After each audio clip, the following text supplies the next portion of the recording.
Hello, my name is Simonize and welcome to another Advanced Rogue Guide video. In this video, I'll talk about cooldown usage in raids. There are two ways to use cooldowns in raids. The first is to save them for bosses, and the second is to use them as often as possible to optimize overall damage dealt. There are two situations where I would recommend saving cooldowns for bosses.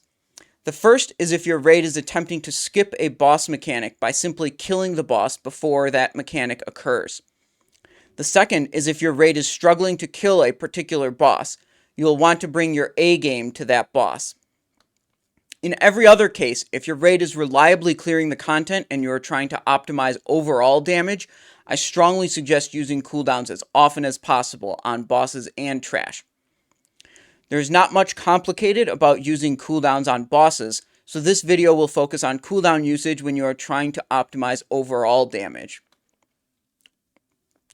The first thing you need to understand is that Adrenaline Rush is not your most important cooldown.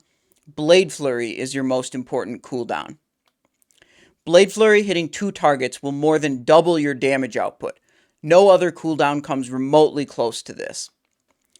Because of the insane power of Blade Flurry hitting 2 targets, your cooldown usage revolves around Blade Flurry and finding every opportunity you can to hit 2 targets with it.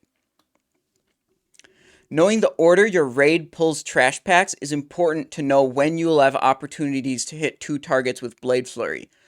When you're joining a new raid group, this can take a week or two to get used to.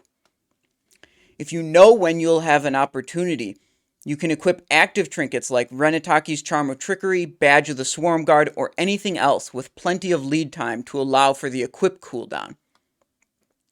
You should take every opportunity you get, and you should attempt to use every other damage cooldown you have available. Using them during a 2-target Blade Flurry will double the value you gain from those other cooldowns. Adrenaline Rush and Thistle Tea are some exceptional cooldowns because of their long 5-minute cooldown. Normally, you'd want to use your cooldowns as often as possible, but with these 5 minutes cooldowns, it is sometimes acceptable to wait. If you know you'll have a good 2-target Blade Flurry opportunity coming up in under 5 minutes, it is okay to wait for that time to use Adrenaline Rush or Thistle Tea in conjunction with the Blade Flurry. Waiting to use these more than 5 minutes for a Blade Flurry opportunity is a bad idea. Depending on the pace of your raid, you may not be able to equip active trinkets and have them ready for each 2-target Blade Flurry opportunity. You should still press the Blade Flurry even if your trinkets are not ready yet. Getting the most uses of Blade Flurry is more important than the trinket cooldown.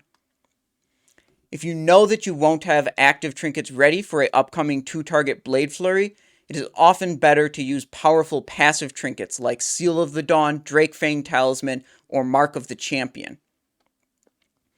Badge of the Swarm Guard is probably the most significant active trinket you can use in conjunction with Blade Flurry.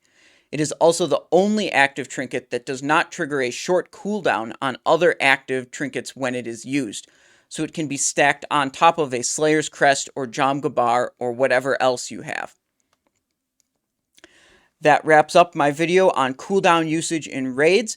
Be sure to check out the Simonize Extended Universe on Twitch, on YouTube, and check out some of the content I've created: a Naxxramas strategy guide PowerPoint, a Rogue DPS spreadsheet for Classic, and in the works is a Rogue DPS spreadsheet for Burning Crusade.